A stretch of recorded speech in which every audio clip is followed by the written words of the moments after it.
Before I read this lecture, I kind of identified our Pathwork lectures. The famous lecture, Shame of the Higher Self, is a much more well-known lecture. And that I think is something everybody can relate to, right? I mean, like when you're in church and they say, please turn to the person next to you and, share with them, it's a little embarrassing, right? So that I think is the shame of the higher self, that there's something beautiful that you're kind of ashamed of communicating for some reason. Now, of course, in the Garden of Eden, allegedly, Adam and Eve, when they ate of the fruit of the tree of knowledge, they were ashamed. Why? They saw their private parts and they realized that they were not okay. Is that it? Or is that what it says? Is that how we've interpreted the Bible? But, I was kind of plumbing my mind to understand shame. And the guide says, as usual, that we really haven't done enough work if we don't feel that we've been ashamed of something, if we can't connect with our shame about something. And the guide, of course, says that you can be, which is interesting, you can be ashamed not only of connected to unfavorable experiences that you associate with shame, but favorable experiences too. And he discusses that and describes that in the lecture. So in the very beginning of the lecture, the guy talks about this lecture is primarily destined to reach inner areas ready to be uncovered in deep self-exploration. Well, I guess you can say that about every lecture, but this lecture in particular, I think, really requires a level of self-exploration that's hard to get to, I think. I remember being more ashamed of things when I was a kid. Now that I'm 66, I no longer connect to a sense of shame very much. Why? Have I hidden it? Have I hidden the awareness of it?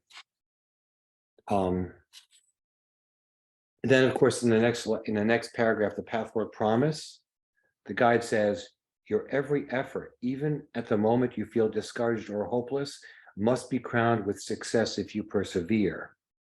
What may now appear as defeat will soon prove to be victory, an absolutely necessary experience. Please remember, when you go through a difficult period, the difficulty is not caused by this work, but by your unresolved problems that still exist. So, interestingly, like in every lecture, the guide basically says that, hey, if you persevere with this, I am promising you a lot of revelation, a lot of fulfillment, if you just persevere in this pathwork of self-finding, of this struggle to try to understand and uncover your unconscious. All right. So this lecture is about three things, it seems to me. There's shame, the concept of shame, and how it's connected with our childhood. Then there is what the guide calls about later on in the lecture, which is the contrast between eternal values and temporary values, which is also a theme that the guide talks about in other lectures.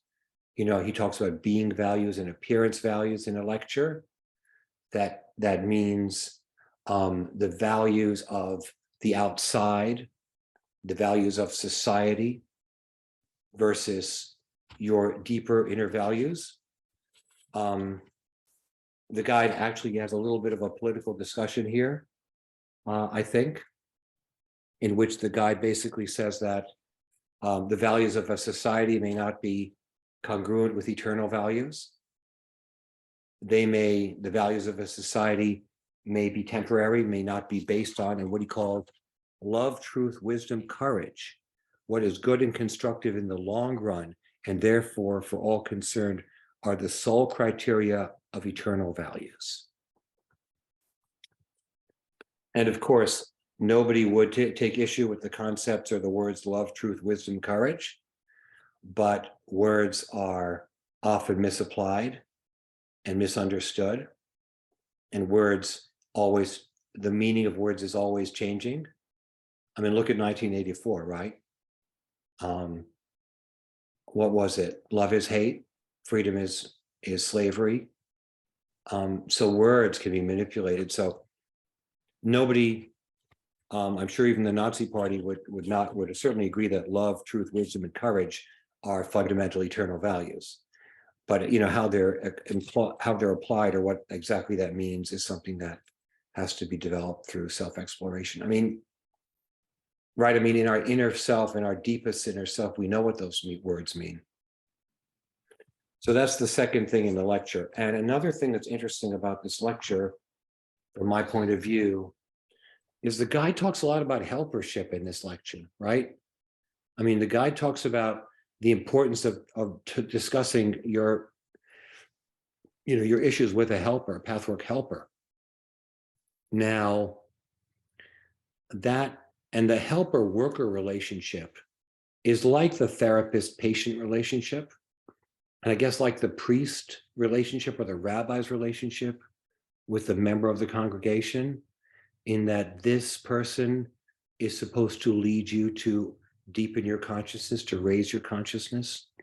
So in this lecture, the guide several times refers to the importance of first being able to discuss what your issues are with your helper, with the Pathwork helper, which, I think the idea is that, as the guide always says, you can't do it alone.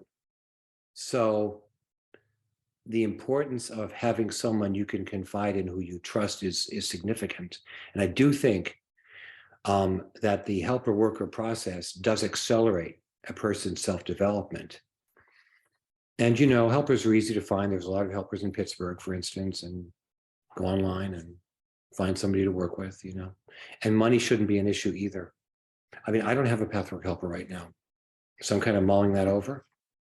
But it's certainly, and I think that's very interesting, just thinking about it, that one is ashamed, I think, of what one might reveal in a session with a helper. Maybe that's an aspect of shame that this lecture has something to do with. Why wouldn't you want to unburden yourself to someone else?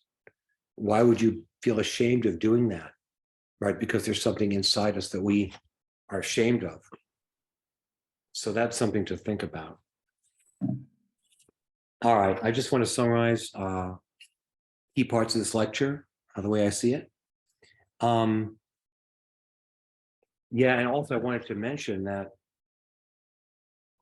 what I call the paradox of urgency, that on the one hand, we are encouraged to do the utmost that we can in this spirit of self-finding and the spirit of self-exploration. At the same time, there's a lot of time to make our mistakes and come back lifetime after lifetime. So on the one hand, we do things in our own way, at our own pace, and we do things as we can. And if we don't make the right choices, we get to make them again. On the other hand, we're kind of called upon to work as much as we possibly can to resolve our issues and clarify and raise our consciousness. So it's what I call the paradox of urgency, that at the same time, one is kind of asked to really work hard on one's path. And at the same time, there's a sense, I remember there's a phrase in one of the lectures I've never forgotten, which is meditate on the length of this path. That's interesting. Okay. So then on page 1, guy says, my friends, you are not yet sufficiently conscious of what really bothers you. If you realize this, you will know how to proceed in the right direction. You will not despair because you will see the missing link and cease to be confused and lost. So, becoming aware, you're not sufficiently conscious of what really bothers you. Right, so this speaks to the Pathwork process of the daily review. I think we lost Jordan there. Coming back.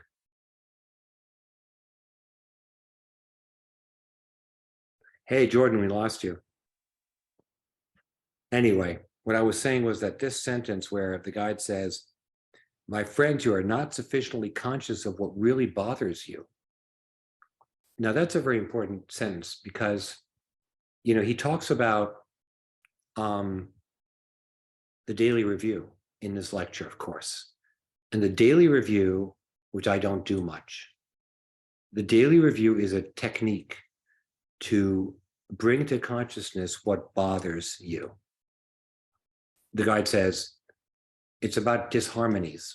If there's a disharmony, something that ticks you off, upsets you, it's also known, I think, as an emotional reaction. If there are things that tweak you, get your goat, you write about it in the daily review and you say, hey, by the way, today this happened and I feel upset about it. And then as time goes on, you reflect on patterns of things you realize, hey, this happened again, this happened again. And what does it mean? So this is a process of raising consciousness. Now, needless to say, a lot of people don't want to know what bothers them, right? And a lot of people are not on a path where they are trying to become conscious of what bothers them. Instead, they want to annihilate the things that bother them, suppress them, and shunt them to the side. But we are trying to understand and become cognizant of the things that bother us. So he says, the fourth paragraph, when you pursue this path, you discover certain areas in yourself that you're ashamed to acknowledge, even to yourself. What you may be ashamed of may be faults, but not always and not necessarily. You may be as ashamed of very legitimate needs as you are of faults or of assets, for that matter. First, you are not even aware that such shames exist. It takes a considerable amount of time and effort before you become aware of those facets within yourself you are deeply ashamed to face. You cover these facets with a pretense that is the reverse of your specific shame. Now, that pretense, correct me if I'm wrong, Tracy, that pretense is the idealized self-image, which is the reverse of what we're ashamed of, right? The idealized self-image is a facade that we erect that we think will get us to be envied and admired by others. And that is something we erect so the ego can make its way in the world.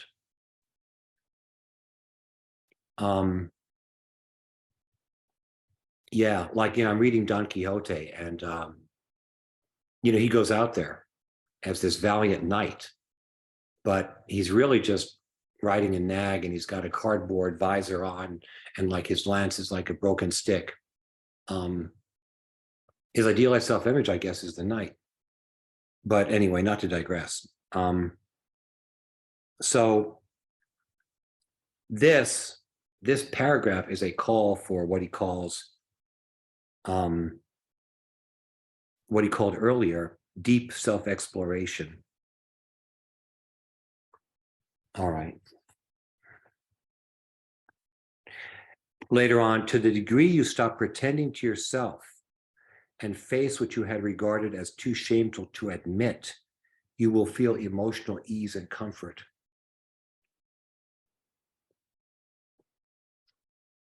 Yeah. I mean, I think we remember in our Pathwork groups that when we expose the negative and the things that we're ashamed of, we immediately feel a release.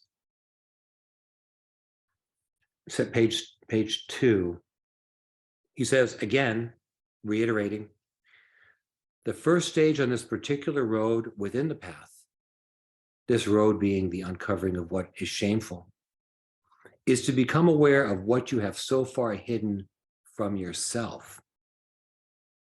When this is done to some degree, ask yourself if you have utilized such findings or whether you have allowed them to become hazy again.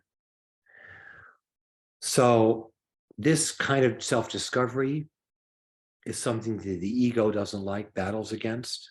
So when you make a recognition, often then it clouds up again. It's like you have to keep on wiping the pane of glass because the recognition that you can see becomes foggy. You forget it. You don't want to retain it. He says, it would be much better and vastly more constructive for you to admit to yourself, quote, I can't yet bring myself to reveal and discuss this or that aspect of my personality. So, yeah, we're talking about recognitions that we don't want to admit. And then again, later on this page, he talks about the daily review again. He says, ascertain in your daily review, quote, this or that factor brings me embarrassment. I feel too uncomfortable to discuss it. Come to terms with it instead of neglecting to face the significance of your lack of freedom. Come to terms with your restraint and inhibition. So in other words, we shouldn't try to skip a step of denying this concept of that we're ashamed, that our shame. We should say, hey, look, I'm not ready to deal with this right now. And that's more honest. All right. He says later on that page, I advise all of you to think about the specific part of the path. Are you aware of what you are ashamed? If not, you will need to find it. If you are, to what degree do you tackle the issue? Take it into your self-confrontation by yourself and probe deeply, bringing out the issue that causes your shame.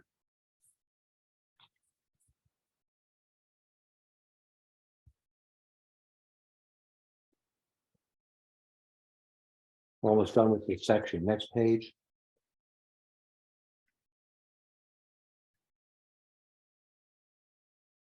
And now this I thought was a personal challenge to me. He says, those who claim that there is no area within themselves that they cannot freely and comfortably discuss have not found it yet. They do not see to what degree they still live in inhibition and self-deception. If you discover that you are not as far as you thought, this should not make you uneasy. If you go about your self-discovery in the way I advise, accepting your present state and working on it in a relaxed way, there need be no compulsion, no guilt, no impatience with yourself, only acknowledgement of your goodwill. Now, he says that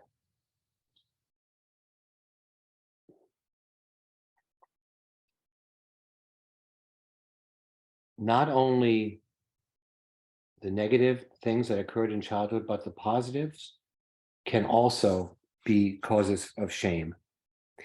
And in the questions and answers, he kind of illuminates what he means by that.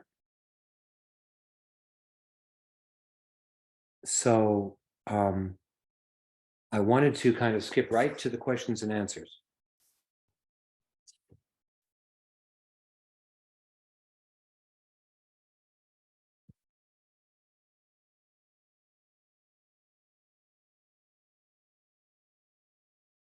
He says,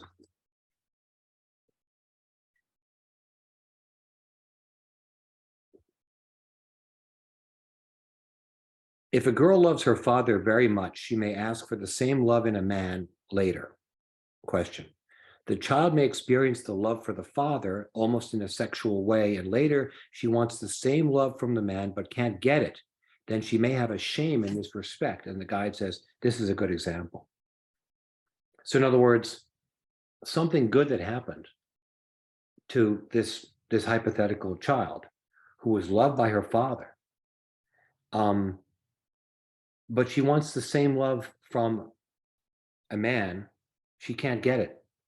She's ashamed because she wants the love that her father had given her from a man. Okay. Another question. If parents are neglectful in some ways and through their guilt are particularly indulgent toward a child when it is sick, the child will want the sickness in order to get the love. Later in life, when the person is sick, he will be disappointed and hurt when the love is not forthcoming. At the same time, he will be ashamed of using sickness to get love. Guide says that is a good example too. So that is something that apparently is favorable, right? You're indulged as a child, you're catered to, you get sick a lot. Every time you get sick, the parents pay attention to you. So later on in life, when you get sick and nobody does that same thing, you're angry and you feel ashamed because you're using sickness to get love. So I was thinking about us kind of talking about similar examples, things that one, where the shame comes from. I think that's really an area that we can talk about and discuss how we can understand what shame is in the light of this lecture. So then let me just get to a couple of quick things before we talk about it. The guy talked about eternal values versus temporary values. And this is a theme that the guy talks about in many lectures, I think. How the values that come from one's own, well, from two things. Number one, from the experience of life, what I call justified faith. In other words, when you act according to your higher self and you give love and you engage with people from that level, and then good things redound to you, good things come back to you, you learn a lesson about what eternal values are. You learn that lesson by your own experience. So, and then the other thing is that when you go to your own inner guidance and you find certain things you can't do, for example, like, in Nazi Germany, everybody's supposed to turn in the Jews, right? But, a couple, they say, we can't do this. Like in Holland, Anne Frank, right? They say, we can't do this. Even though society is saying, it's kind of an extreme example, society is saying, look, okay, everybody's turning these people in, they're enemies. Somehow deep within you feel, hey, this is not right. I can't do this. So that is a case where the temporary values of society conflict with the eternal values. You feel the internal values, you have to act on those values. The temporary values are off, are not correct. In other words, putting patriotism over, true love and regard for other people. So the guy talks about that. And then the guy segues into a discussion about child rearing, in which he kind of makes the point again about how favorable circumstances can be destructive. And this is interesting because this is 1963, right before the Kennedy assassination. This is September 63. And he's talking about that now children are being indulged. We all know that happened in the 70s and 80s, but in the 60s, maybe, I suppose it happened then. In other words, that the pendulum started to swing between a disciplinarian concept of raising children and just giving the kids what they want, letting them run free, letting them do their thing, which can also be destructive. So as always, we have to look at every kind of impulse has to be tempered by the wisdom that comes from the pathwork of self-facing, right? The wisdom of trying to understand these deeper concepts. All right, so he talks about that. And that's pretty much it. I hope I've done a decent job explaining the way I see this lecture. And again, I've had a hard time connecting with what I should be ashamed of or what I was ashamed of. I just remember vague memories of being ashamed as a child. And I don't even kind of sort of remember what it was about. I mean, when you're playing doctor with your cousin, and that it's wrong. And if the mother walks in, oh, I'm doing something wrong. Is that shame or embarrassment? I don't really know. But, we could talk about this whole concept of shame and uncovering what's shameful. Anyway, so yeah, let's talk about this.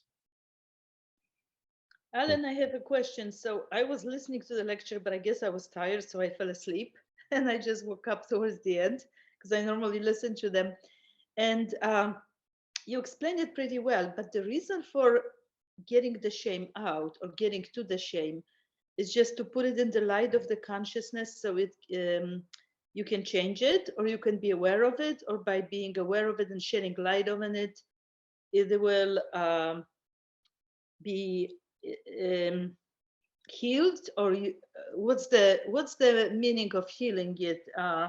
Understand getting it from out of the subconscious, because it's probably some blockage that's blocking you, but how do you heal it? By the light of your consciousness on it? Well, yeah. I mean, you heal things by bringing them to your consciousness, by raising your consciousness to understand these feelings. Now, I think that the shames are also associated with the images. And what basically it does is it blocks your energy and your creativity from living a more fulfilled life. Is that a fair statement, Tracy? How do you see it? Oh, I had to take the mute off. Yeah, I mean, I think one thing, the Pathwork, I remember when I first started this Pathwork many, many years ago at this point, that one of the first things I read was that the mere observation of any area that's hidden will cause it to use Marion's word, pixelate. And I was so amazed when I first read that, because this was maybe 10 years ago at this point. I was very much geared in this world to do things. And I remember thinking to myself, well, that's just can't be, because nothing is going to get better just because you observe it. But I stuck with, I just, of course, the punchline is that in fact it is true. So I think this applies to this situation too, that these things about our childhood that we feel ashamed about, at this point they're so buried just from the passage of time, that nothing is going to heal that's not exposed to the light. So the whole idea of the self-purification process is to get these things that inside of us that are separating us from the light up to the surface, so that our observation of them and our conscious awareness of them will cause the pixelation to begin. Yeah.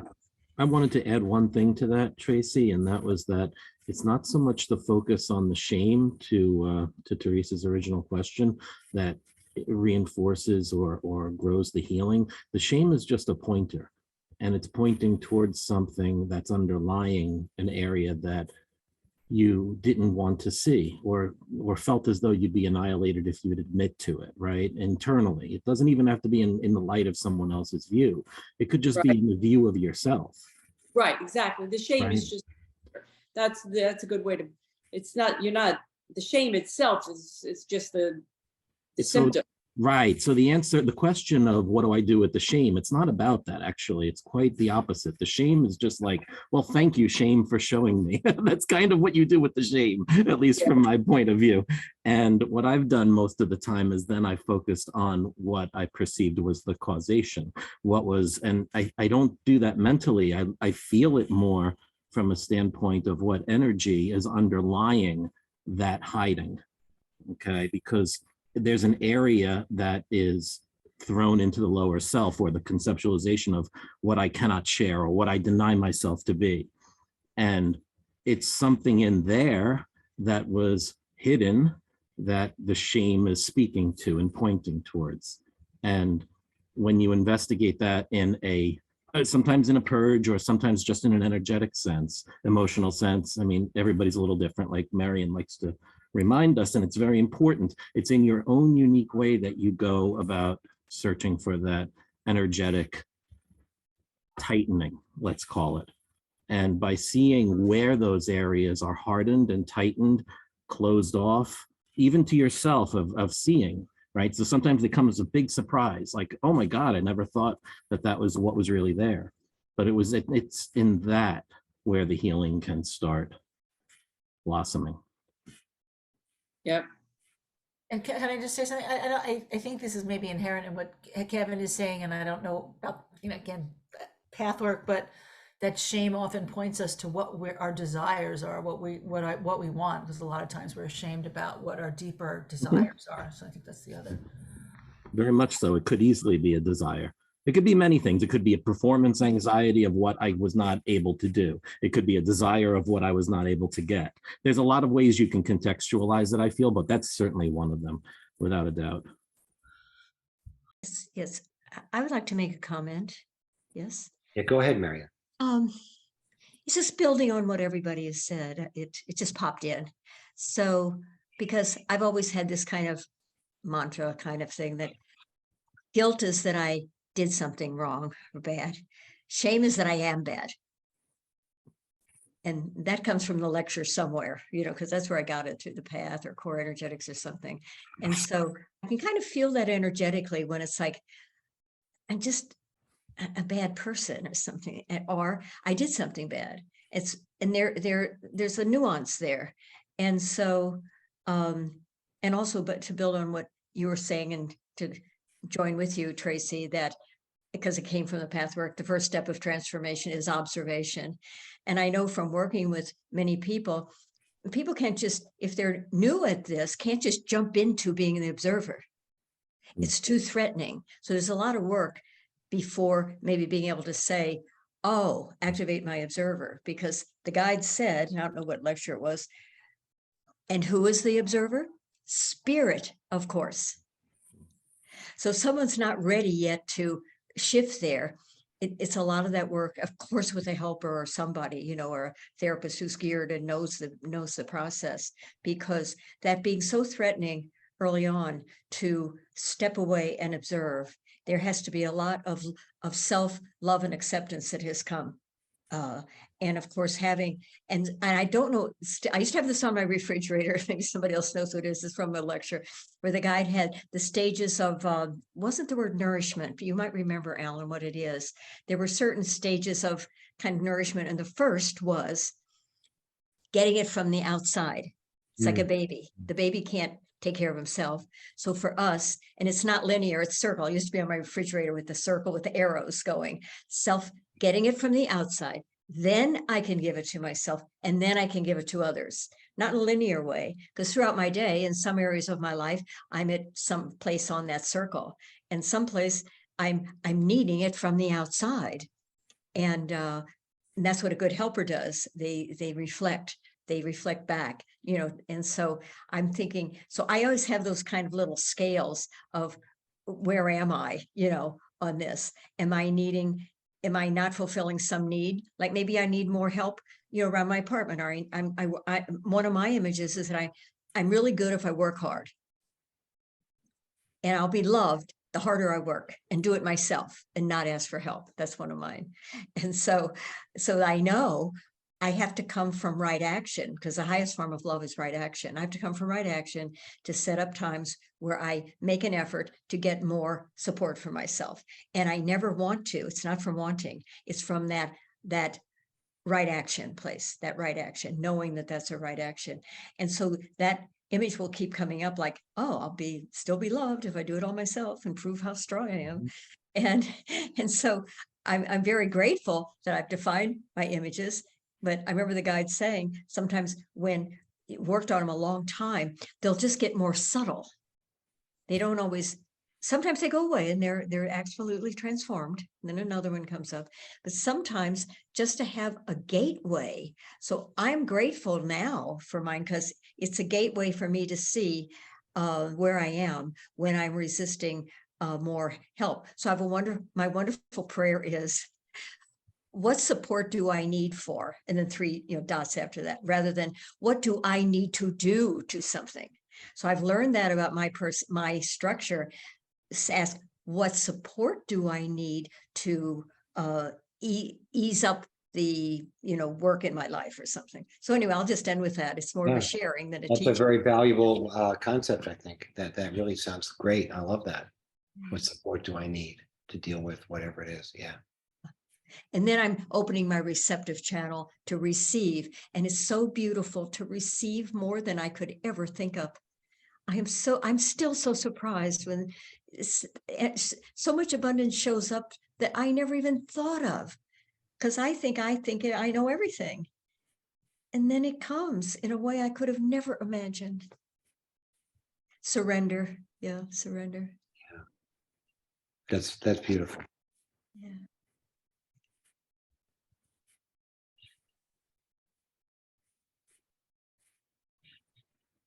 Any other thoughts about shame? Well, I have a lot of, oh, go ahead, Stephen.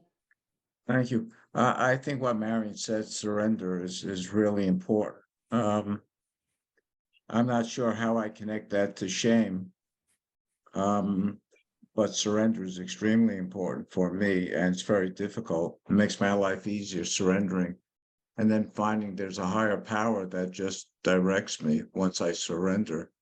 But it takes courage for me to surrender, because the ego, lower self, whatever you wish to call it, doesn't want to give over to that. And I don't want to surrender to something I can't touch, hold, and weigh. It sort of feels like I'm surrendering to Mickey Mouse, you know. I mean, no insult intended, but I didn't grow up with that. In terms of shame, what I did grow up with was shame, a lot of shame. And I remember each particle of that shame, and each one is like a spear, and it's very painful to this day. But I think, like you, Alan, you know, that was then. And a lot of that shame revolved around being overweight, and children could be very cruel, so can adults, but children show it more. And they somewhat enjoyed in provoking me. And my shame was intense. And reading this lecture to some extent, I don't experience the feeling of shame now. Have I buried it? Has it transformed itself into other areas that's keeping me away from what I really wish, or not even understanding what I wish? Have I developed a view of life as a result of shame that I have to protect myself and screw it all and just go out there and travel and do my own thing and not speak to anybody and take care of myself because I'll be shamed or put down? I don't know. I really don't know. I mean, there are other emotions and feelings that I experience keenly. Fear is one of them, anger for sure, confusion and doubt. But shame doesn't really come up. I'm not sure. Yeah, I'm having the same thought process as you are, Steve. I mean, I feel like trying to think back, like I think it was a shame because I wasn't very good at basketball and all these kids were really good players. And so, you know, but I was a great writer and I had a lot of other talents. So I figured, you know, but, you know, still, if you're ashamed because you keep, you know, like they would say, like the best place to stand under, you know, the best place to stand if I'm shooting is under the basket because I'll never hit it. So, you know, like I remember now, I'm just remembering, you know, I felt ashamed that I wasn't a better player. And so, yeah, but what happened to those feelings of shame? I really don't know. Right. Like I remember you're bringing up another point. Like, you know, there used to be, it was punch ball where you throw a ball and punch it and stuff. I was always the last one to be chosen, and belligerently. Nobody wanted me on their side because I couldn't really run. Yeah. And Me too, Stephen. Don't worry. You're in good. You're in good. now I company. still can't run. That's because I'm old, but I'm thin now at least.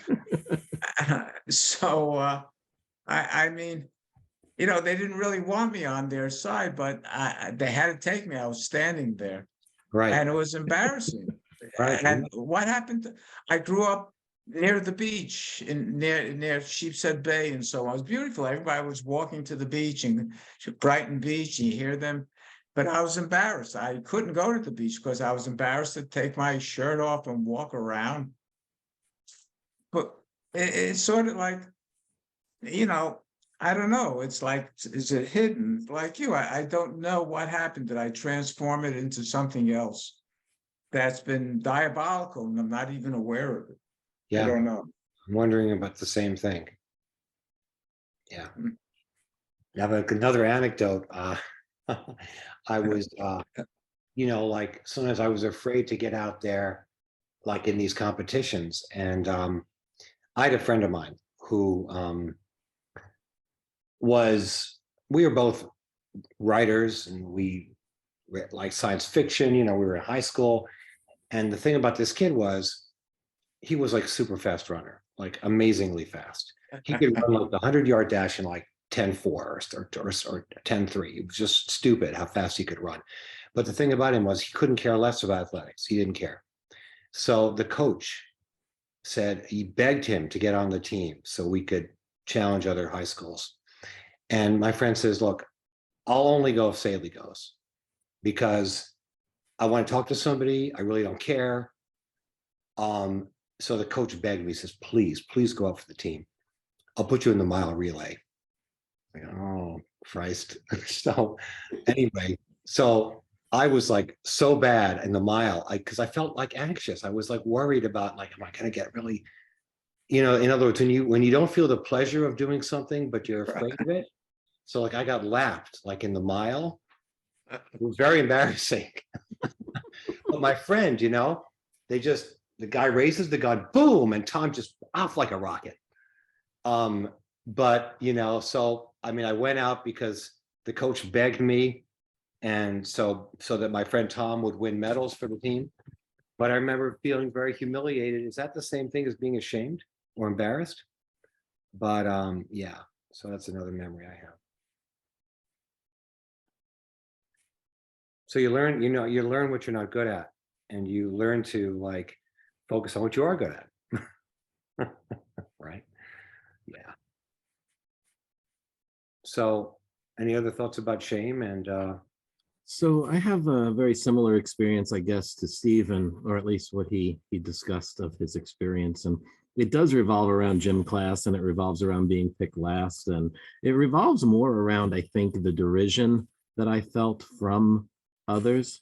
And this was on top of other bullying and derision that happened prior. I think I was generally a sensitive child when in kindergarten, especially. I wasn't really prepared for school in a sense mentally. And I think that overall I was just very soft and thinking that the world would appear as kind and open as it was at home. And in that tragedy during those years, I learned how to harden myself really fast because after crying a few times, obviously in kindergarten, first grade, and so forth, basically my elementary school years were just close off to everyone except who would kind of be kind, right? Or who would show an exorbitant amount of kindness. Of course, teachers were easy to keep within that scope. So I wasn't ashamed in front of them of being myself, but along with peers, I would want to just harden up and pretend to be kind of what I saw them to be, which I knew was not myself, clearly. But I learned how to play the game and pretend to be them. Okay. But underneath it all, of course, there's this hidden shame that I'm not able to just be myself then in that mode. And I couldn't call it that back then, Stephen. It was impossible to even say that it was that at the time. But you could see that there was this tremendous amount of lack in certain situations, right? Where I didn't feel connected or I didn't feel like I belonged. Okay. But where I always felt a great sense of belonging, and this is just, again, my experience, was at home, because I learned very early on how to be connected so very strongly to my mother, who was nurturing, but on the other side, she was incredibly judgmental to people that did not understand. If you did not understand her completely, okay, and again, I'm youngest of 7, so there was a tremendous amount of things going on, I think, 10 years above me, let's say, in topics. So if you didn't grasp onto things very quickly, right, I felt a sense of like, oh God, I can't admit that I don't know that. Oh my God, I gotta figure that out. Oh, I gotta understand that.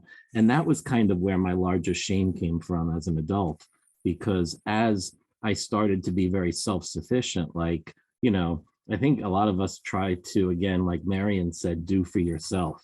Don't ask for help. Just take care of what you need to do and don't go out of your way to then reach out. Well, that was my thing too, a bit from my own perspective, Marion.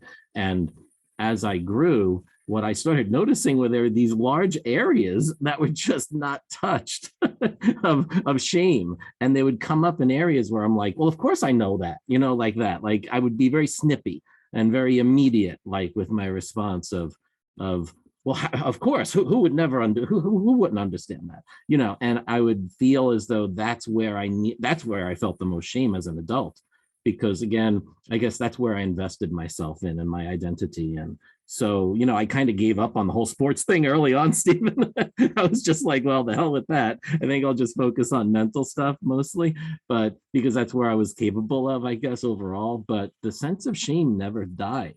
It was always there. That's the thing that kind of has been well, at times it was a friend, right? Of just like, you could pet the wound and know that you're the same person over the last 5 years or something, because you would always feel that that was there. But I guess it was maybe more in my 20s or so where as I started to have relationships with women, especially, where I started to kind of confront it, let's say, on a peer-to-peer level.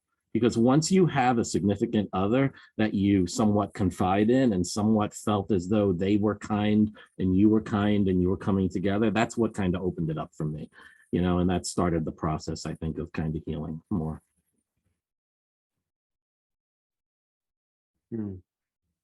Any other thoughts about shame and what it means and when you felt it and whether you're suppressing it now or not? This is such a big topic for me, Alan, because I come from a communist Poland.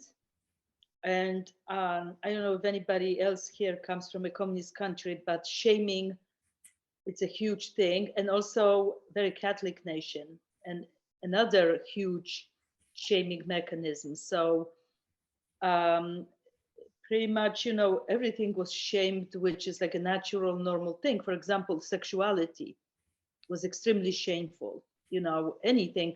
Like you had to go to a confession. If you masturbated, you were supposed to go blind and burn in hell forever, you know. And so sexuality was extremely shamed and shameful. And so it was in my house because my mother did not have a good sexual relationship with my father. So that was a taboo. It was shameful. She would have some very soft porn magazines around the house. I guess the father didn't satisfy her.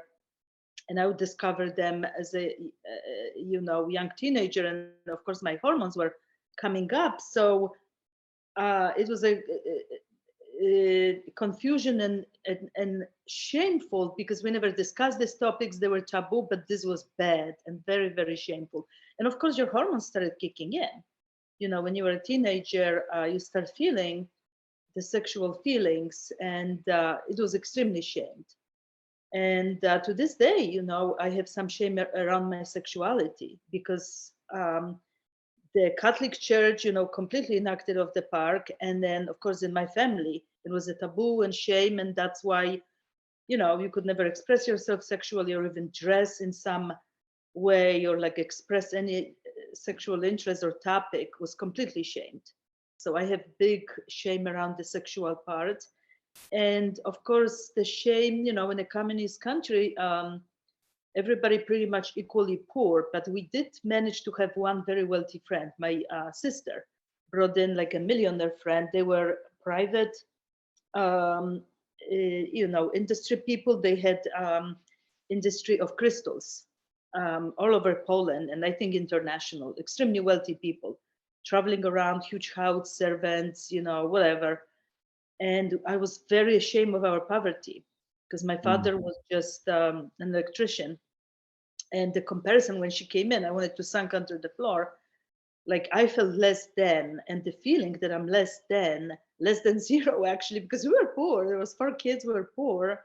And in the temporary 1-bedroom apartment where we should have had 3 bedroom, but the communism, you know, took 15 years to give it to us. And we never moved because by then I was in a high school across the street. So, and my 2 siblings were in college, but this is the 2 big areas, the sexual part and feeling less than, feeling worse off than. And of course, my father was an alcoholic. So then I felt like my household was very abnormal and I was less than anybody else because they fought and they had, he beat up on her and stuff like that. A lot of violence, actually traumatic, very traumatic childhood. But I always felt like everybody else was normal.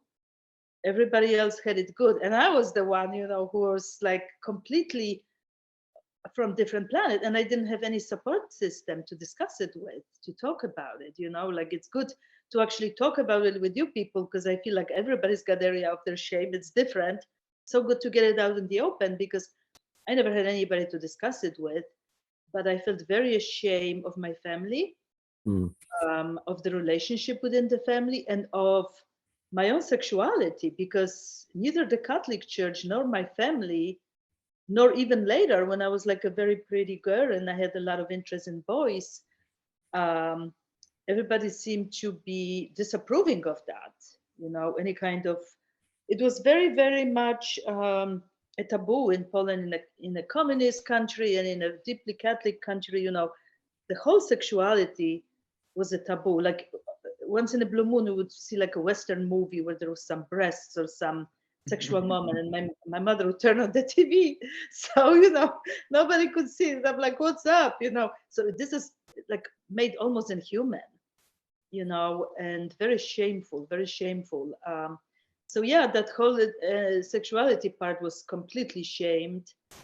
And to this day, I have the doubts about human sexuality. I'm into Tantra and I'm into expressing this, but I think this desire to express it comes from me being shamed so much with it that I'm just trying to prove it's a beautiful part of human makeup rather than so shameful and bad. I don't think there's anything bad with it, but I still carry, that burden of, because I'm a very sensuous person. I always was from, young age, and nobody seemed to be approving of that part. And I'm like, what's up, And then, of course, men were just interested in me for my sexuality. All of the, how should you say, those womanizer types were running after me because they felt it. So then I was scared, like, oh, I actually got in a relationship like this. I had great sex, but the guy wasn't a great guy. And I'm like, whoa, they're just using me for my body then. So like a lot of shame around the sexuality and around the being different, being less than, not coming from the proper people. Especially I went to one of the best colleges in Poland, highly exclusive and very hard to get in, and film theater criticism, like very exclusive. And there are people like high intellectual families, and I'm from, blue collar workers here, and so a lot of shame around my humble beginnings and around my family dysfunction and around the sexuality. These are the three big ones for me. Thank you.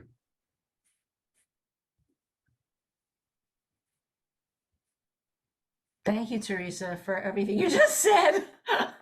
I think that I just think that's so, I mean, to me, shame, I feel like the most universal thing for people to be ashamed of is sexuality.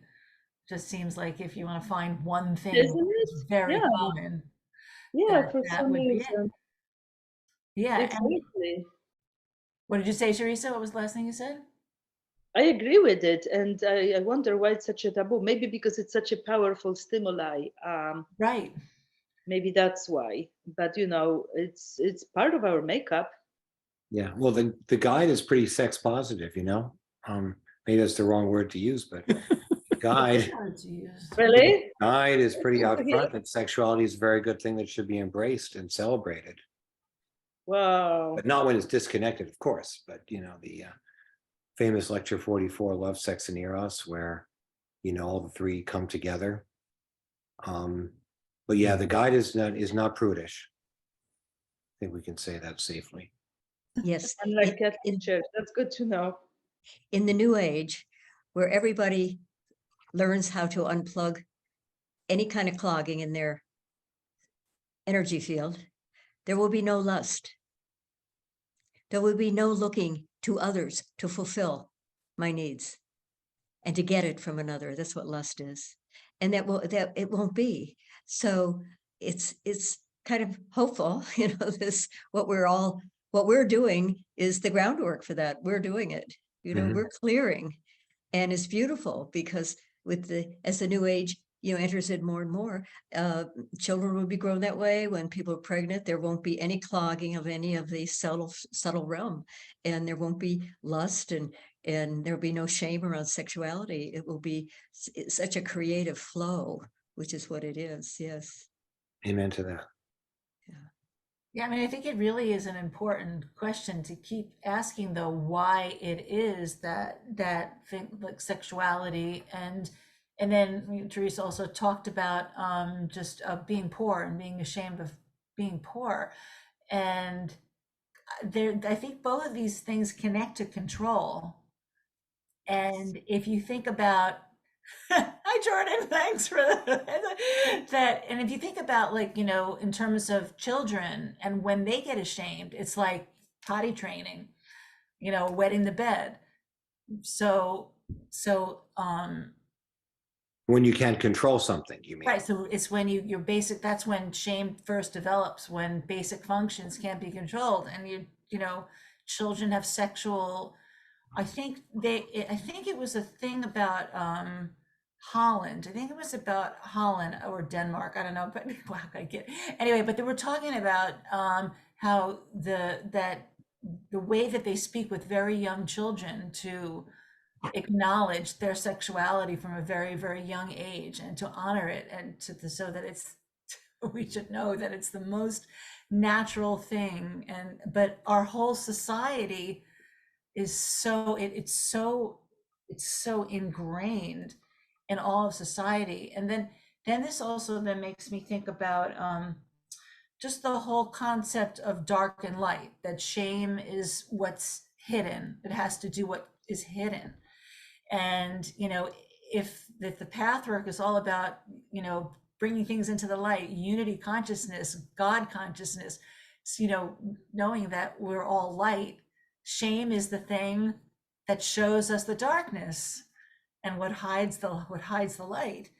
And I want to connect this to my area, which is I've always been ashamed of being a performer, that I have this not of being a performer, but of the part of my performing, my music and my dancing, acting, all the things that I love, theater, is the part where I get attention. So I mean, by nature, if you get on a stage and you sing, you're getting attention. And what I discovered in my exploration of on my path, when I was so blocked, when I came to New York when I was 23, and I remained blocked as a performer for so long, and that's what I in this class I was in, I really discovered how I had such feelings of deep shame when I would really be, when my singing or when my performing would really open up, like Marion was describing, the flow, it was so frightening. It was so unbelievably scary.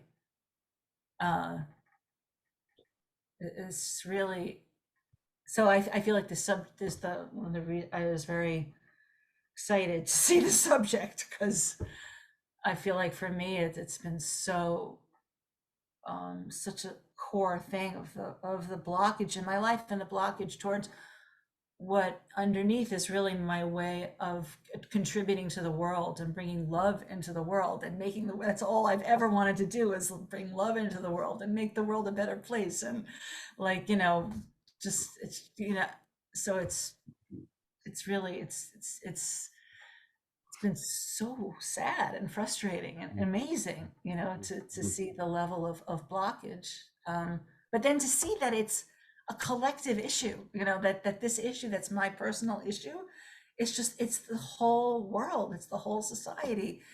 And that the control structures in the whole world, it's like this fight between the people that want to have control, and those who want the world to be a place of sharing. And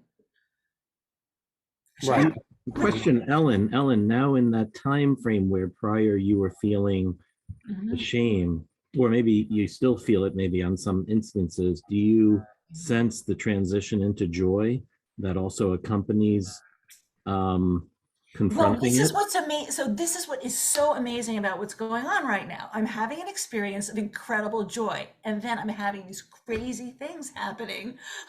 Where the block is like I have roaches now. I'm sitting in my kitchen. I'm sorry, but I have this. I live in suburbia. I was in Manhattan for 35 years. The last 20 years, so now I'm having an infestation of roaches. It's just one of the things that is really, and various other things that are coming up, like pains in my arms and but a lot of different things. I have to tell you the specifics, all but so clearly it's some really deep thing that is trying to be worked out. Some of the health stuff that's coming up, certain pains in the parts of my body that the basic functions.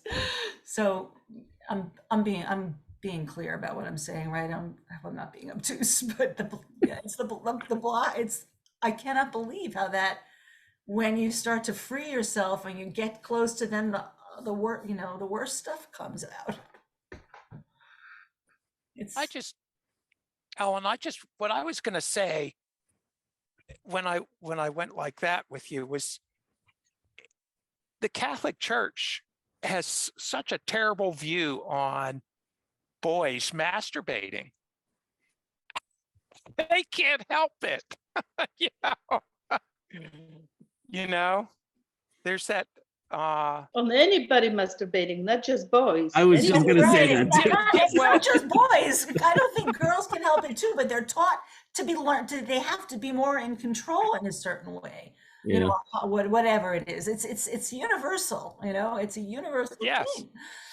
it's control, because that's that they are controlling you. They are telling you you should have shame over that, and they're trying to assert a relative power position. Right. It's that structure.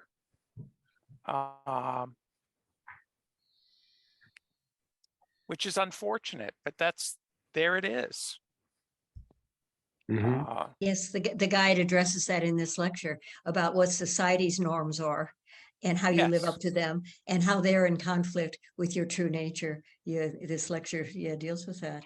So we're told to be shameful about certain things, but also on the other hand, we are ashamed of certain things that we're not told to be ashamed about. So both society is inflicting its own version of what's shameful, what's not shameful. And yet at the same time, we ourselves have our own images that relate to what certain things in our childhood, good and bad, where we come up with shameful feelings and repress those feelings. Yeah, it wouldn't arise otherwise. It wouldn't affect anybody if society wasn't trying to inflict shame or control on someone and they were not ready to receive it. If you're ready to receive the shame, you will receive it. Okay, that's for sure. But if you're operating on a different level and it's not, it won't affect you. It just won't. It's like, okay, society believes what it wants to believe, but I already know what is true. That leads to the authority lecture. Yeah, right. One of the main powerful ones in the Pathwork authority. Well, Miriam, I mean, I don't know, and Alan too, you sent out the seesaw law of compensation. Yes, I did. The law of compensation. And I feel like that directly applies to this. And one of the examples was about, using others as authority, Miriam. So it's funny that you should bring that up, but that's where my eyes were looking at on another screen here. And I'm thinking to myself, oh my goodness, like that's exactly the case. Because, when you have a tendency to assume too much responsibility for others, well, that's obviously a compensating then for the other side of the case where, you don't want to assume self-responsibility. So it's this balance of compensating in the world. We could talk about that too. Is there anyone else who want to talk about shame? Barbara, did you want to say something or?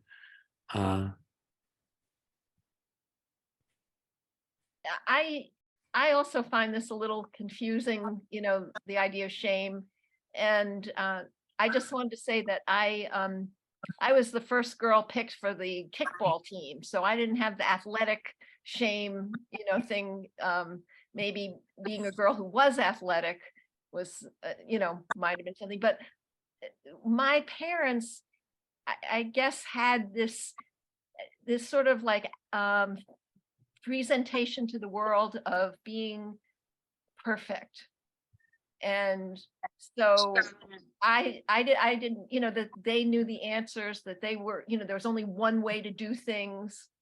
And I didn't fit in particularly. And I know, I mean, one of the examples I remember that somehow, that there was something wrong with me or wrong with our family that we couldn't divulge. I don't know exactly what it was, but one example I remember, and this is when I was, an older person, and I had an art exhibit. And so my parents are like, they go to the art exhibit and they pretend that they don't know me so that they can, tell the director how they think this work is so great, So I think they were doing it out of, thinking that would make me feel good, or maybe it would give me points or something. But why can't they just be my parents and be excited that I have a nice art show, So that's, something that I, grew up with. And part of me feels like I want to embrace who I am. I want others to embrace who they are. And that's, I think I've talked here about my performance persona, that I do. I don't know. I have this character where I'm Ms. Muscle, and I wear my biceps are breasts, and and I wear a gown and it says Ms. Muscle, and it's sort of like the message is be who you are, no matter embrace who you are, everyone should be their breast, be your breast, so I guess it goes into the idea of sexuality. A lot of my artwork has is about gender and sexuality. So I try to go and think about things that with this lecture, things that I feel shame about, and I'm not really sure. I have to even look back. What are the notes that I I guess it's like similar to the sort of the themes of being. I also was like a middle child and kind of like overlooked, and so the way that worked was that my brother and sister got a lot of criticism, and they were always getting in trouble, and I was the good one, so I think that in the relationships to this lecture, when it talks about getting something positive that might create a feeling of shame, it's sort of like the thing that I got that was positive was a lack of attention because I didn't get their craziness. But then again, I also didn't feel like I that maybe I didn't get their love because they didn't pay attention to me. I don't know if that's clear, but and it probably also goes with the idea of being shy and also being wanting to be out there when I do performance work. So but I don't know, I found this lecture very, very challenging because I kept thinking, what, like I don't have any shame. I mean, Yeah, so me too. I'm trying to, so that's why I was like really trying to like work on it.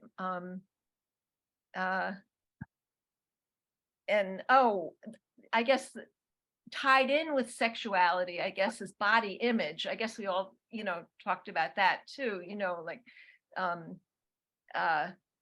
feeling like, there are parts of my body I can't stand, or and it's even tough as you get older, as I get older. So those it's I know, I did have a question though about about sexuality, and and the question of of privacy, versus shame. It's sort of like, well, you feel better talking to your, like telling your helper. And I don't know, it sort of feels like, well, some of these things, like we're having a discussion now. I mean, these are apparently things that everyone here has gotten a level of comfort with. But I'm wondering about maybe another layer where there's discomfort. And then I'm also wondering about the idea of, well, aren't we allowed to have, things that we know ourselves, but we prefer to keep private?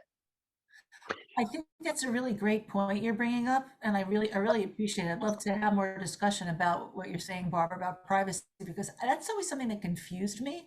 Like, people seem to have more privacy needs than I had. Well, there's a very good lecture, of course, Privacy and Secrecy. Yeah, Very excellent. fundamental lecture that really talks about Excellent lecture. between the two things. Yeah. The guide It's so said connected to the that subject. privacy basically is something that you're entitled to, but you're not entitled to secrecy. Yeah. In other words, secrecy is something that is, I guess, embarrassing or damaging, or, it's destructive, right? I would say. But privacy is Like- something that you're entitled to because, one's individuality to some degree is sacrosanct. One shouldn't have to reveal everything that could be abusive, like in the famous cults that we hear so much about. People are love bombed and told that they have to reveal absolutely everything, which we wouldn't believe. We wouldn't say that's the case in the Pathwork. There are legitimate areas of privacy that exist, but secrecy, I think, is when there's something that's dangerous that you're withholding from others or yourself. But that in a comes- society Does that make sense? Yes, it depends on intention. Mm. One is to hide something. The other is to have a healthy boundary and loving oneself. Yes. That lecture is wonderful. Yes. it makes sense, except in the society that we live in, there are areas where privacy goes into secrecy. And I wish I could think of an example. I have a very personal example, not me, but someone close to me, where there is secrecy. And I learned about this because I feel like it's like generally, I remember that lecture where this was talked about, but feel like I could probably come up with an example, but I'm very bad at that, coming up with examples, but there are definitely examples in society where someone has to be, you'd have to call it secrecy, not privacy. That things happen to people where, secrecy will save their life or save their quality of life. Does that impact you, though, what others do in their own secrecy? It does. It can. Because you feel as though you need to definitely either can. honor their You love- secrecy or honor Yes, your because own yeah. truth. You have to, but if you love somebody who's in a situation where they have to protect themselves, it affects you. Yeah. It affects you, and you're willing to, this is something that happened to me in my life. I thought, wow, I really couldn't believe that I came upon this situation, and it was So perhaps, though, humbling. in your case, though, Ellen, if someone else's secrecy, if you're honoring their pact and what their choice is, then that becomes your need for privacy in that area, no? Because your intentionality Well, would also be equally as good, unless you're sharing in that secrecy and it's polluting your soul. Well, in this particular case, I made boundaries. I made boundaries that so I wouldn't be completely involved in the situation. So, Which you, does that- I hopefully could feel good so, about. yeah. Could feel, Yes, yeah. right, that's, I think, the most totally important okay. part. It showed me. Yeah. It showed me something about, where generally I find secrecy. I've been in 12-step work. People, they say you're as sick as your secrets. I've totally seen that in action. And, but I guess this conversation, this conversation, I feel like is so complex because there's these various issues that that tie into each other, which Barbara, you just brought up. I think it's really really interesting because we have accepted norms around privacy. And some people are like, some people like feel very good about, that's, it's hard to even talk about it for me because it's, again, as I said, it's a point of confusion. Like even like going to the bathroom, like let's be silly, okay? You're on the phone with someone and you have to go to the bathroom, right? And it's like, why? Like, why is it? Why are some people bothered by that? And some people are like, oh, whatever, you're peeing, we can be on the phone, I don't care. And then other people will be like, don't do that, don't ever do that, don't. And I had no idea. Like to me, it's like I don't understand some of those things, It's like. And unless you test it, Ellen, part of it is also your projection of what you expect other people to be disturbed by. So again, a lot of what we perceive the world would be disturbed by could also be just our natural concern for their disturbance. So yeah, unless, and I explore that. I'm always exploring it. Like these days, I'm like, remember, it's always what we hold that infects our view of what we think is private or secret. It's not what the world does. The world can do whatever it wants to ultimately, but it's how we perceive the world that will ultimately inform our own actions. Yeah. Well, Alan, if yeah, I Joel, could, of course. just to circle back, Kevin was talking about shame, and as I was listening to your wonderful presentation about the lecture and what the lecture is about, and they were talking the section where it's talking about truth, what's real truth and what's kind of learned or societal truth. And I was thinking, well, what has that got to do with the question of shame? And I realized that the shame is like society's way to get us to conform to accepted images, certain standards of behavior. And when we're talking about sexual behavior, the question is, why did society, the church, religion, teach us to feel shame around our expression of our sexual nature?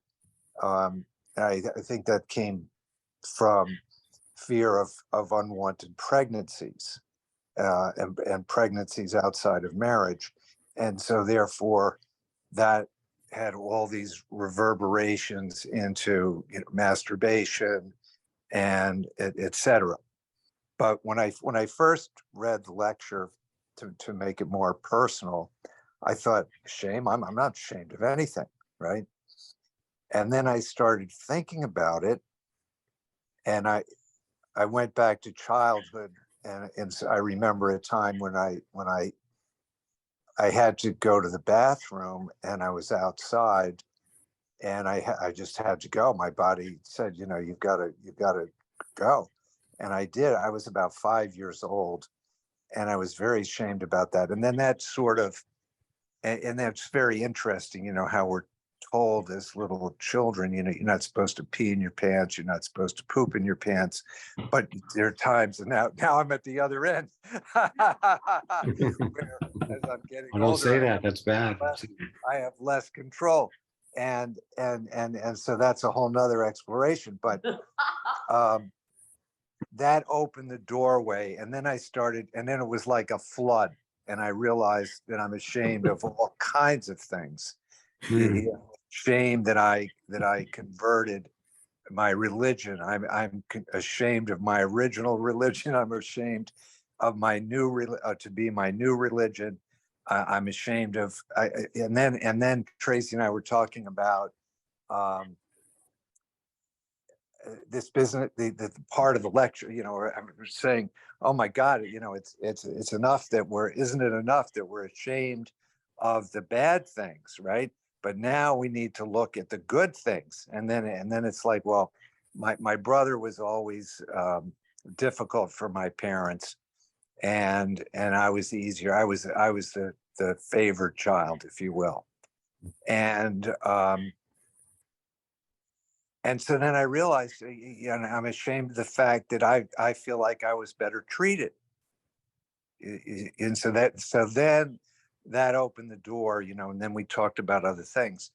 And so it just, the whole process was rather startling, almost like, kind of shaking me to the core that this whole door is open to shame. And I realized, it's like I'm ashamed that I have more money than other people. I'm ashamed that I don't have more money than other people.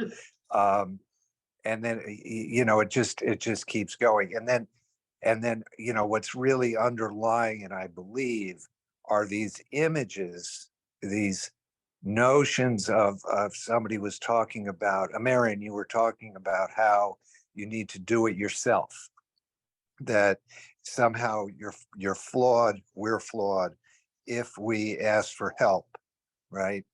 That's a very common puritanical American image.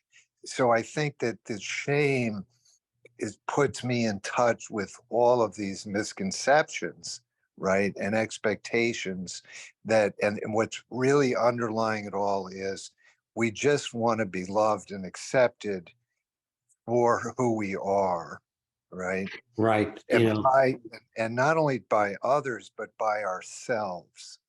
Right. Yeah, if I could interrupt briefly. Yeah, no, I'm done. Thank The you. guide says, I'm just looking at this one sentence on page 3, says, it goes without saying that what is inadmissible applies much less to certain facts in your past life than to an emotional pretense, a falsification of personality.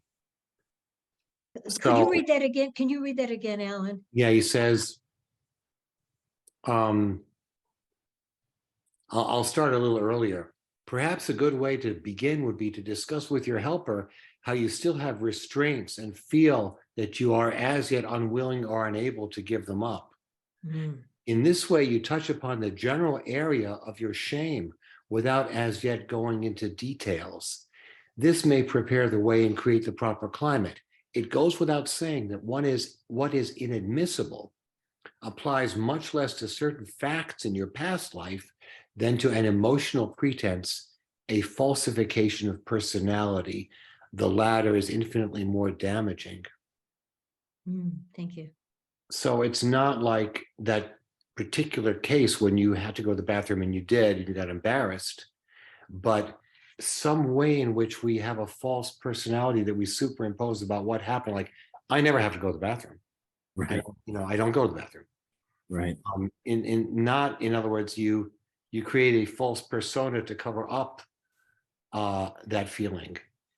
So what you said, another way to put it is that it's our idealized self-image that prevents us from being real. Yeah. In a nutshell, yeah. Yeah. So And the humorous experiencing our real self. Sorry, the humorous way to look at it is that you're not a victim of your past, but rather you're a victim of your idea of yourself. That's all. Yeah. That's all you're a victim of, and you can let that go. You can let that shit go fast if you need to, but you won't. I mean, you'll go back to it occasionally. Yeah, well, it's the ego. The ego, makes us demand to conform to these different ideals of that are false, right? Of perfection, etc. Right. Being strong, being athletic, being intelligent, whatever, rich, whatever it is, good looking, living in the right neighborhood, having the right talents, whatever it is. Right. And the guide speaks to sexuality as well as our childhood as just lenses to see through our present misconceptions. That's all. So they're not the causation for who we are today. As addictive as victimhood is in our culture generally, it is not who we are. And we can easily rise above that by taking back self-responsibility and looking towards our own ideas, our own conceptualizations, our own conditioning that we accept or we don't accept as being who and what we are. And it's only in accepting who and what we are and the responsibility of making that frame. If we are responsible for making that frame, then nothing else really matters ultimately to our peace. Yeah, it reminds me of something I read in the paper today about the importance of being a friend to ourselves, Hmm. way that we are to our friends in our life. You know, the kindness that we show to our own friends when they lean on our shoulder, to be that loving presence for ourselves and kind self. Yeah, look back to how you can be a friend to who you were when you thought you were broken, right? When you look back and you see just how messed up you might have been at one point, how unlovable you might have been at one point, how, I don't know, ignorant in my case, right? Because of understanding, or how sexual you might have been in someone else's case, or every single thing. It's an area of I'm screwed up, right? That shame, and like Marion was saying. And it's funny, if you can be a friend to that part of you when you look back, then yes, you can extend it to anyone right in front of you. Yes, that's it. Identifying these various personas we have, and I have my child self, I have my adult self, I have my higher self, I have my divine self. I have these many selves, and that's why I love about doing the energy work, like psychodrama, because it really starts making them all familiar. And then the guide said, and I already knew this when I came to the path, that's what brought me to the path, that there is a personal God, not a person. There is personal God and there is impersonal God. And so my best friend is that one within me. It's been, and I don't preach about this because we're all at our own, wherever we are with our own personal lives. But in mine, the saving grace for me is I've done the work. I've done all the digging. I don't have to do any digging anymore. I have to do my reporting in and say, oh, here it is again. Here it is again, that belief that I don't have enough time and there's too much to do. It's out of belief. I'm smart. I'm done all this work, but I'm up against something that I cannot unwind myself. It has to come through surrender and reporting in. So the first stage of transformation is observation. That means reporting to this best friend within me and saying, oh, here I'm doing this again. I've got too much to do. And so I want to have a complaint session now. And so then I have my complaint session, but what am I doing? It brings me closer to my personal God within, my best friend who's in there, because I am giving that to in there. I am giving that.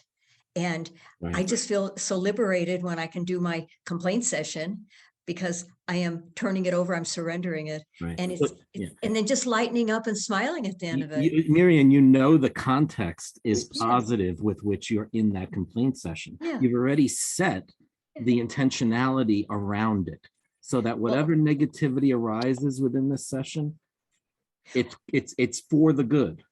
Well, I always state my intention first. Right. And so That's I say so to important. that, I'd say to that best friend that, my personal God, that I am now going to release what is triggered by my outer life, or it's triggered by a person. It's never caused by anyone else. And we have that lecture, The Power of the Word, and the language that I use is very important.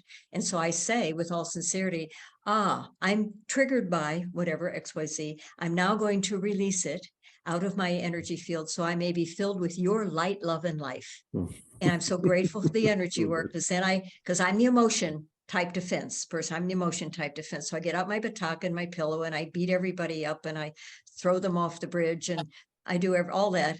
And then I ground it because I know how to ground and I vibrate all over. And then I just smile and it's a total detachment from what triggered me. Has nothing to do with who or what triggered me, nothing, when I go through that process. And then I'm with my best friend, who is my personal God.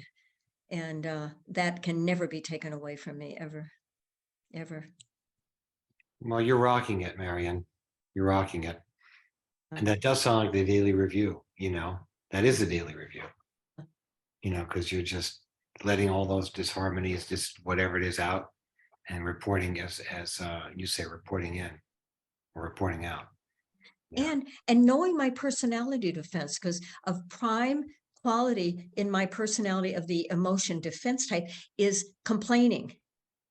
not always outwardly, sometimes quietly, and so I need to bring that complaint out. And I can't, tonight when we were all talking, the song Amazing Grace kept going through me, and yeah, I once was blind and now I see. And that song was just kind of living through me. I have to play it, after this, because that Amazing Grace, I once thought I was, so horrible, only to find out that I was blind, now I see, and it's all transformed. Yeah.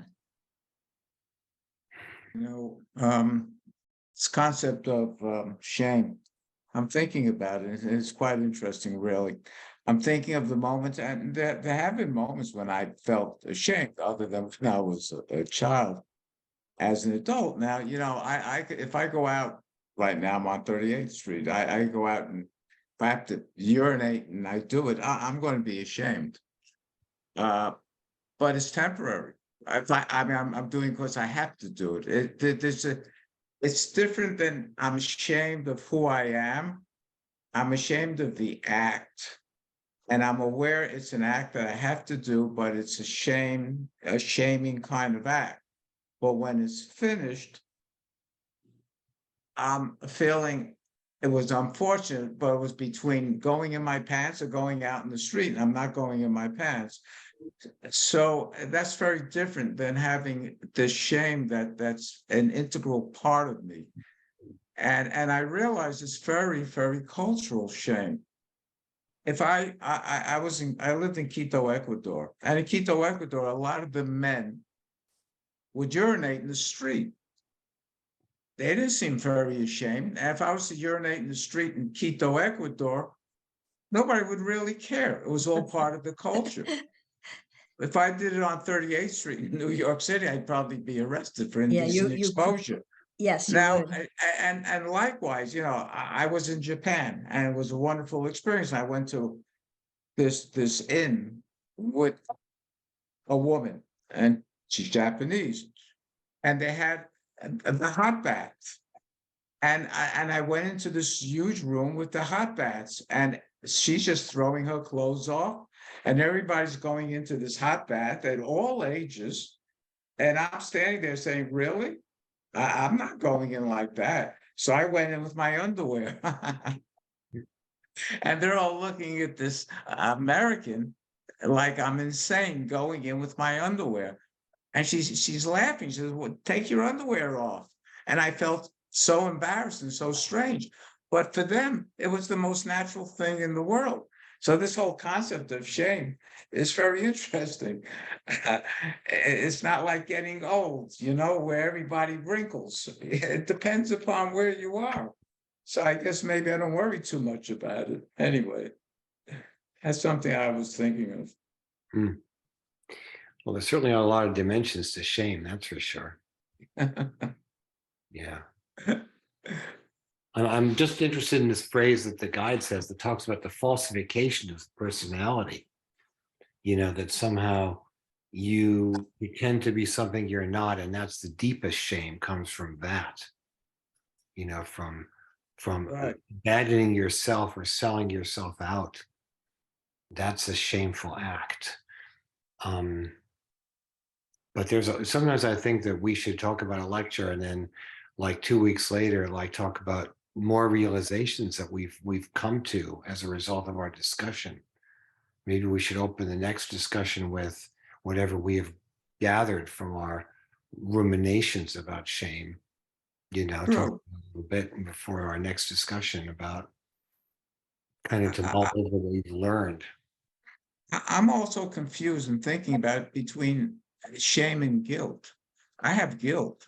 I experience guilt over shameful things I may have done. So is it guilt or shame? Well, the guide does explicitly say in this lecture that you can feel shame without guilt and guilt without shame. Yes. So they don't necessarily go together. Well, how would you define it? How would you define shame? You're bad at your core, your very being. Guilt is you did something wrong. You have to hide from who you really are. You're ashamed of, the shame of the higher self is one thing. That is shamefulness about your essence. And I think it's the ego that feels that shame, obviously. I've But heard, sorry. the other kind of shame is shame that somehow you have made some sort of a compromise and falsified yourself, that you have sold out yourself in some way. You haven't been true to yourself. And that causes shame. For There's also, example, if you I was try- ashamed that I got lapped in the mile relay, not because I got lapped in the mile relay, but because I had an image of myself that I was perfect, I was a great athlete, and I should really be at the head of the pack. And that was why I was ashamed because of that image I had, not because of what happened.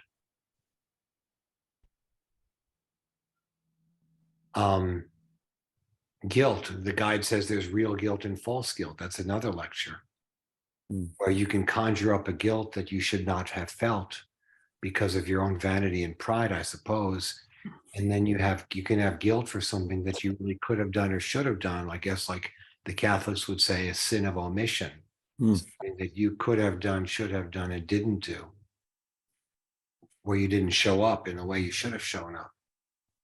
Yeah, Alan, I'm very much with what Miriam said earliest today, which had to do with guilt arising mostly from doing what you should have done or should not have done, let's say, as you just put it, whereas shame arising directly from who I am or who I think I am.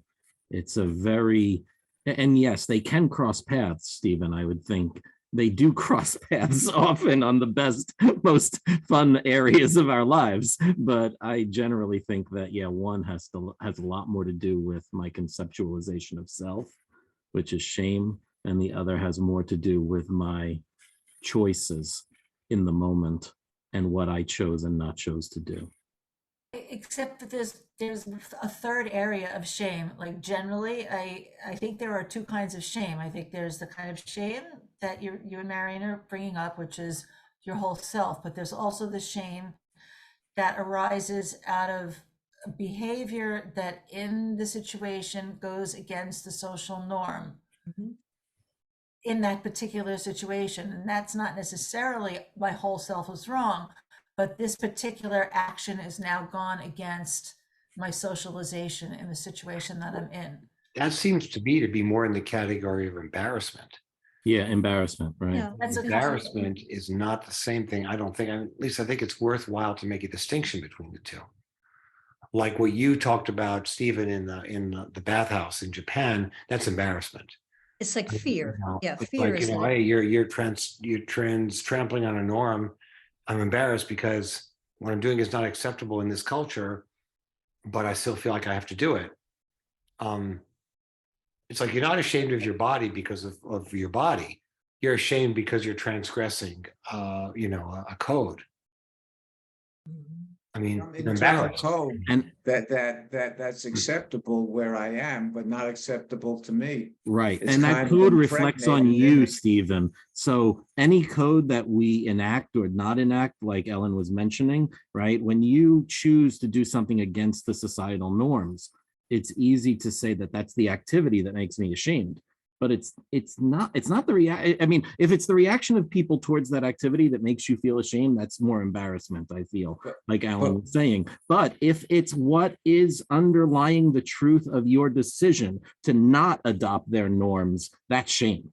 Because and it meets each other, doesn't it, Ellen? I mean, you see what comes in from the outer world as the embarrassment of what you're projecting out into the world as what you expect their reactions to be. Yeah. But then on the other side, you already know deep down inside yourself, without that situation, I won't do that. That's not who I am. And that's the thing, that's the shame. Well, then who are you? Are you able to let go of who you think you are right now? And to let go of that cultural conditioning? Well, that's up to each of us, right? But that I think it's where shame meets the embarrassment, or shame meets the humiliation, let's say, of a given situation. But anyway, that's how I see those things. Yeah.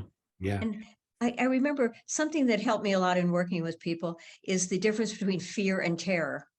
And I, as a helper, had to know that energetically, because fear, everybody has fear about something new, trying something new, whatever, and there's gradations of fear. terror is that moment as a very young person, person, where there is a unmet need that is a shock, and it could be just not getting the cookie or getting fed on time. It could be something seems simple, but to the entity, that infant, it's the moment of pulling the defense out and defending oneself. It's based on terror, not fear. And I remember energetically having to learn the difference in working with people, because I could not, tear somebody's veil off of them and their defense and face that terror, because the terror is the fear of annihilation, that you will not exist. And that's the worst fear anybody can have, because we are spirit. And fear of annihilation, that will be annihilated, that terror is the worst, because it's so antithetical to who we really are. It's like death. So death of the whole being, that you won't exist. So it was very helpful for me in learning that energetically and being trained of the difference between if someone is approaching that moment of terror before bringing in a defense, or kind of fear that we all have about something new and trying something new. There's gradations of that. So that was always very important for me to know too.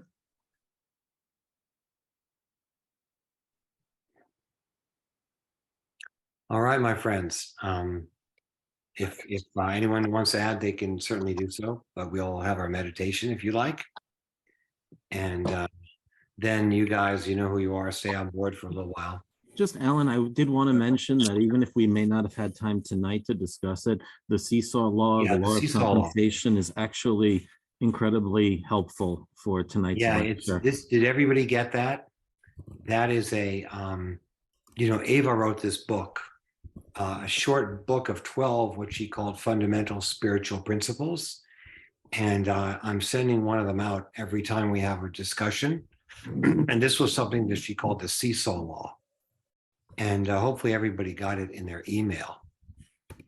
And that's, I'm not sure if we have time to discuss it. Let me take a quick shot of it right now. I think I got it up here. You guys can see my desktop. Let's see, hold on, where is that?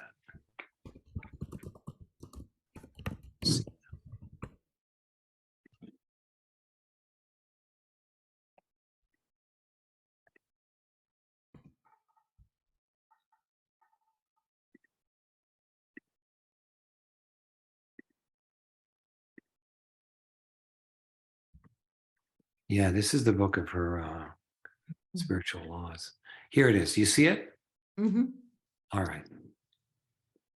And let's just read it to ourselves. Can everybody read it okay? Kind of small.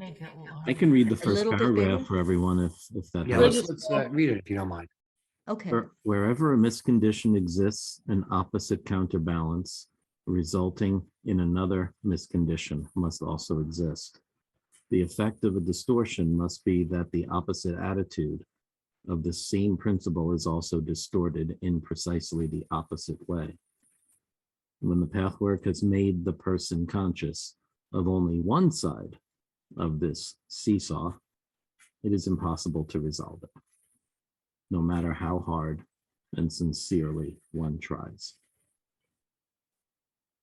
So I think just pausing there for a moment and considering shame as one side of that seesaw, and then also the second half of the lecture where we tether to the positives, and that can produce shame in our childhood, may also bring up how this applies.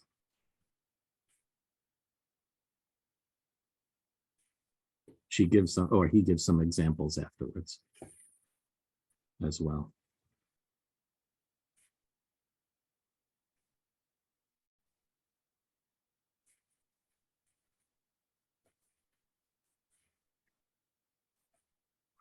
Like the third one, too much ego on the surface due to an inability to let go of the ego. Conversely, on the surface, weakness of ego, giving in constantly in the wrong way and place underneath tight holding on to ego. Yeah. I guess it's fairly, yeah, I know what she means. In other words, that whenever there's a kind of unbalanced part of the personality, there's the opposite is also exists. Right. Something to meditate on.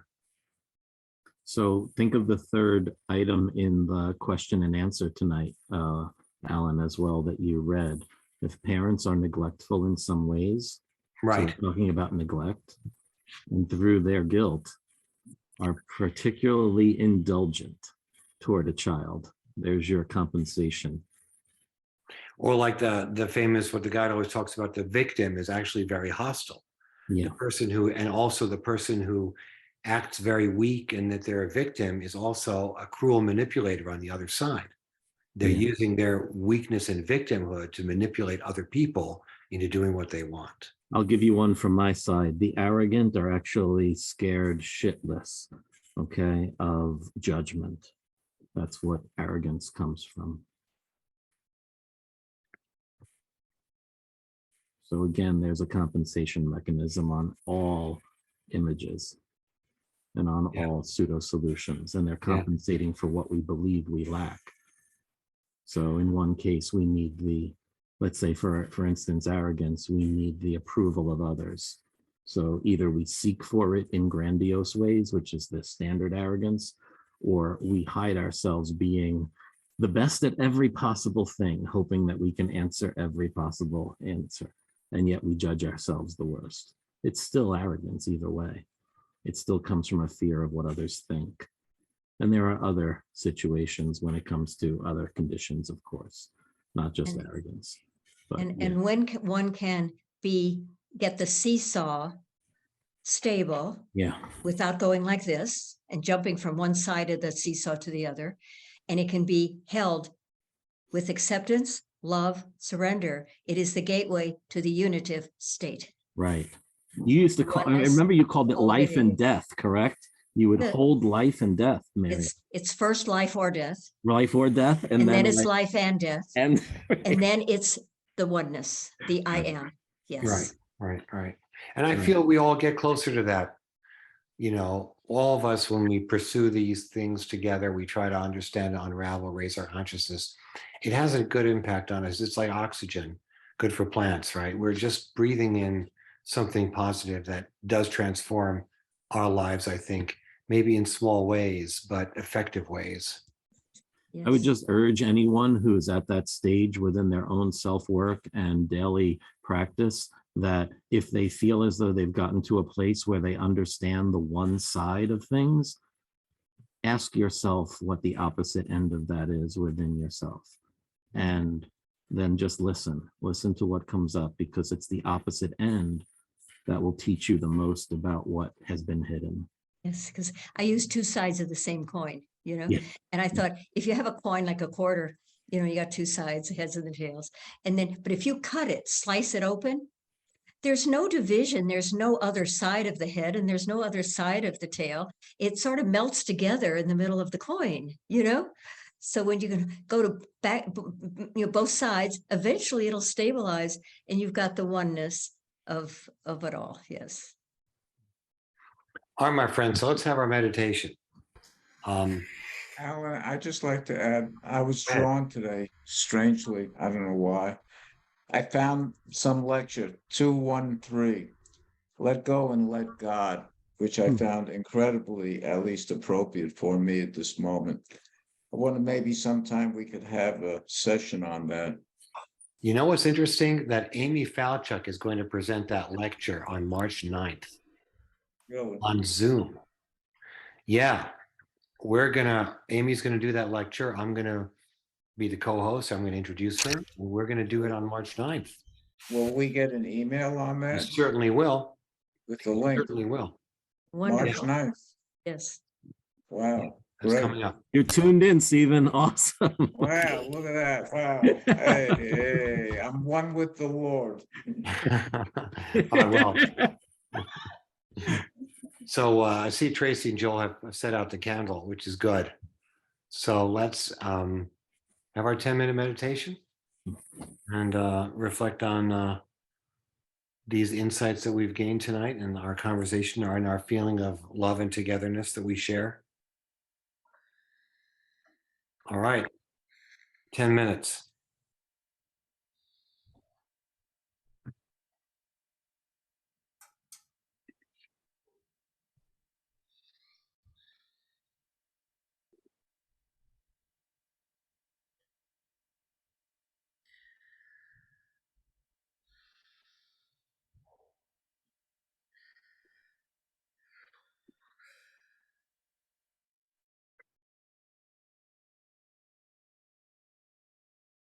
Thank you.